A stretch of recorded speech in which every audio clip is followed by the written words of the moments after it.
मेरी जाम खान शोरो साहब से बात हुई, वहाँ बैठे हैं इस वक्त, वो ब्रीफिंग ले रहे थे। उन्होंने मुझे कहा ब्रीफिंग लेने के बाद दोबारा आपको बताऊंगा कि क्या पोजीशन है, लेकिन उनकी एक्सपेक्टेशन थी या उनको जो कहा जा रहा था उधर कि ये 7 लाख तक जा सकता है फ़्लो अगले 24 घंटे में और पीक होगा। उन्होंने मुझे ये भी बताया कि 22 मील ऊपर कोई उनका गेज है पंजनत से अपस्ट्रीम, उस पर रिडक्शन आई है। तो ये भी एक अच्छी बात है कि वो रिडक्शन उधर आई है। थोड़ी सी तशवीश मुझे थी इसलिए कि जो पंजनत के गेजेस हमें मिल रहे थे वो बड़े इराटिक थे। आज से 1-1.5 दिन पहले जब मैंने देखे थे गेजेस तो वो 3,60,000 क्यूसिक के करीब था और वो घट के 2,06,000 क्यूसिक हो गया। तो हम समझे कि ये रिडक्शन में आ गया, क्योंकि उसके बाद फिर राइज़ हुआ है पंजनत, और इस वक्त जैसे मैंने बताया कि तकरीबन 6 लाख क्यूसिक है। इसके साथ जो हमारा दूसरा पानी दरियाए सिंध, मेन आर्टरी जो हमारी सिंध की तौसा से आएगा, वो 3 बजे 2,17,000 क्यूसिक है और ये कॉन्स्टेंट ही रह रहा है अराउंड 200,000 क्यूसिक्स। इस हिसाब से जो पानी हम एक्सपेक्ट कर रहे हैं, अगर 7 लाख यहाँ और 2 लाख आएगा फ्रॉम इंडस, तो ये ऐड नहीं होता, इसलिए बीच में लॉसेस वगैरह होते हैं। तो हम अपनी प्लानिंग वही 8 लाख क्यूसिक तक की कर रहे हैं।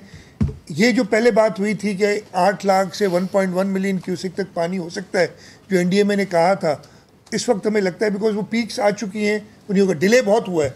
ये इनिशियली 4 तारीख को आना था, फिर 5 को आना था, आज 6-7 तारीख हो गई, अभी भी पीक हमारे पास नहीं आई है और हम परसों एक्सपेक्ट कर रहे हैं 9 तारीख को कि पीक होगी गुड्डू बराज पे। 8 लाख क्यूसिक तक की तैयारी हम कर रहे हैं। मुझे उम्मीद है कि इससे कम होगा पानी, लेकिन हम उस हवाले से जो इवैक्यूएशन करनी है, जैसे मैंने बताया था, ये आप सामने अगर नक्शा देखेंगे, इधर मॉनिटरिंग सेल में भी है, हर एक गांव हमने मैप किया हुआ है और जो लाल डॉट्स आपको नज़र आ रहे हैं इस पर, ये हम ऑलरेडी इवैक्यूएट कर चुके हैं। लोग खुद से भी निकले बहुत सारे, उनको पता है हमसे ज़्यादा, आप मुझसे ज़्यादा जो उधर लोग रहते हैं उन्हें पता होता है कि जी हम कब डूबेंगे, लेकिन हुकूमत ने ज़रूर उनको इन्फॉर्म करना होता है। तो उन्होंने खुद से निकले। फिर जो ऑरेंज डॉट्स देख रहे हैं, अब ये हमारा दूसरा टारगेट है कि इनको हमने निकालना है और इवैक्यूएट करना है अगले 48 घंटे के अंदर अंदर। अगेन इसमें मुझे एक और चीज़ भी मैं आपको बता दूं, जैसे मैंने बताया, लोग अपने घरों को छोड़ना, उनको आप सबको पता है अच्छा नहीं लगता। वो करते क्या है कि जो उनके घर जिस लेवल पे बने होते हैं, वो पिछला फ्लड देखते हैं और फिर उससे ऊपर बनाते हैं कुछ, ताकि उन्हें निकल जाना ना पड़े। तो हमारे ये जो सारे डॉट्स हैं, हम हो सकता है सारे लोगों को नहीं निकाल सके, लेकिन हमारी कोशिश यही है। कमिश्नर साहिबान ने आज सुबह से, बिकॉज ये अपडेट आने के बाद जो ऐलानात होते हैं वो कर दिए हैं, उनके लिए सारी सहूलियात कर दी। अगर आप इसको देखेंगे तो इसमें हमारे पास हर जो हमारा रिलीफ कैंप है वो जियो टैग्ड है। हर हेल्थ फैसिलिटी जो हम टेम्प्रेरी बंदों पे कायम कर रहे हैं वो जियो टैग्ड है। लाइफ स्टॉक के लिए जो फैसिलिटी हम दे रहे हैं ताकि उनकी टीके वगैरह लग सके, वो जो है सारी जियो टैग्ड है। रिलीफ आइटम्स जो रिक्वायर्ड होंगे, हमारे जो वेयर हाउसेज है, सखर में वेयर हाउस है हमारा बड़ा, उधर तक पहुंच चुके हैं जो उस एरिया में चाहिए होंगे, और अगर जैसे ही ज़रूरत होगी वो इमीडिएटली हम मोबिलाइज़ कर सकते हैं और उधर पहुंचा सकते हैं। बोट्स वगैरह का इंतज़ाम है। तो जो प्रिपरेशन हो सकती है वो सारी प्रिपरेशन हमने की हुई है।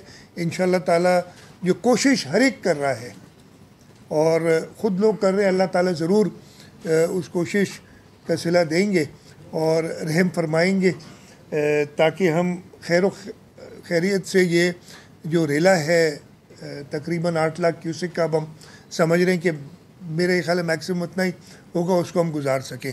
एक ज़रूर चीज़ होती है बारिश बीच में, मैंने उस पर डिटेल ब्रीफिंग ली है।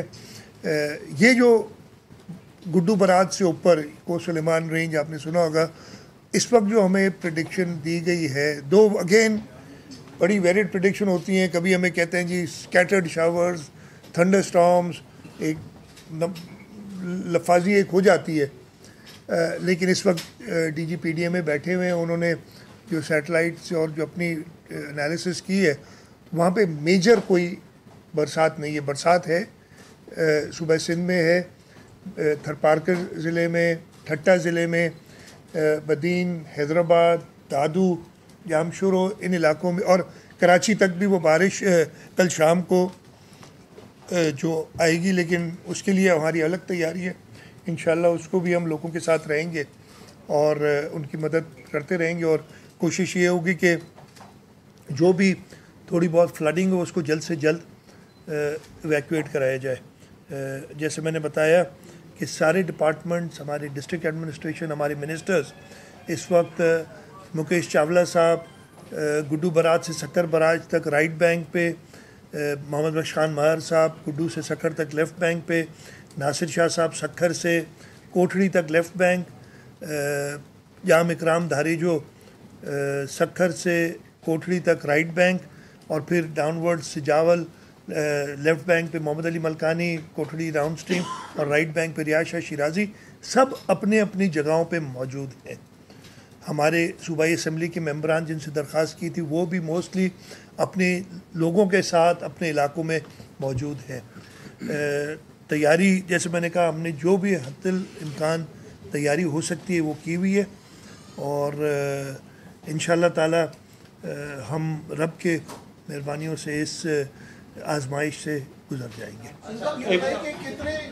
कितने लोग हैं जिनको अब तक आपने रिलीफ कैंप में पहुंचाया, और इस वक्त आप कितना तवक्को कर रहे हैं? जैसे पहले ये 16 लाख या 21 लाख तक फिगर थी, तो अब किस सारी सूरत आगे बात तो लगता है कि तकरीबन, हाँ तकरीबन 3.5 lakh, 3,42,000 if I remember correctly, हाँ 324 नंबर ये डिस्प्लेस होंगे, जिनमें से 1,28,000 से ज़्यादा निकल चुके हैं। रिलीफ कैंप्स में ये नहीं आए, और मैंने अभी भी पता किया है, और मैंने फिर कमिश्नर से कहा है कि ज़रा बंदों पे चेक करें।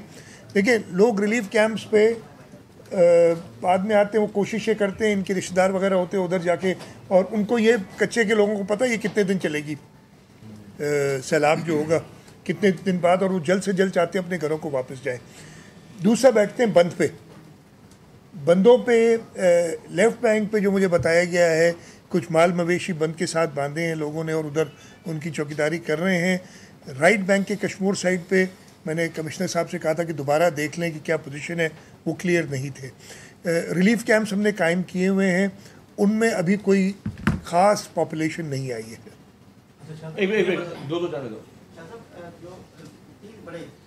हमारे पास सैलाब आए 10 का, 11 का और 22 का, उसमें 2 बारिशों की वजह से था, कुछ जो 10 का था उसको अगर कोई सलेमान बारिश नहीं होती तो पानी हमारा गुजर सकता था। तो इस वक्त बारिशें हैं, और खासतौर क्योंकि लेफ्ट बैंक जो है 22 में और 10 में 11 में बड़ा मुतासर हुआ था, तो इनके आपको दरिया के हवाले से तो आपने ब्रीफ किया, इन एरियाज में क्या इक़दाम लिए गए? नहीं, आप तो भूल गए। 10 और 11 के बाद 2020 भी आई थी और 2022 भी आई थी, और 2022 वाला जो मानसून फ्लड था ना, वो पिछले सारे फ्लड से ज़्यादा था। और मैंने तो ये 10 का भी देखा है, 11-12 का भी देखा है, आप सब ने देखा है, आप लोग सब इतनी पुरानी बात नहीं है, और 20 और 22 का भी देखा है।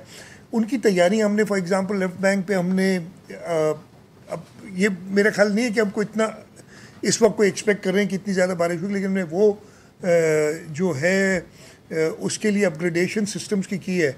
लेफ़्ट बैंक में मैं खुद गया था, जो डोरो पुरान से हमने पानी आगे LBOD का निकालने के लिए इंटरवेंशंस किए हैं, उससे हमें उम्मीद है कि हमें फ़ायदा होगा।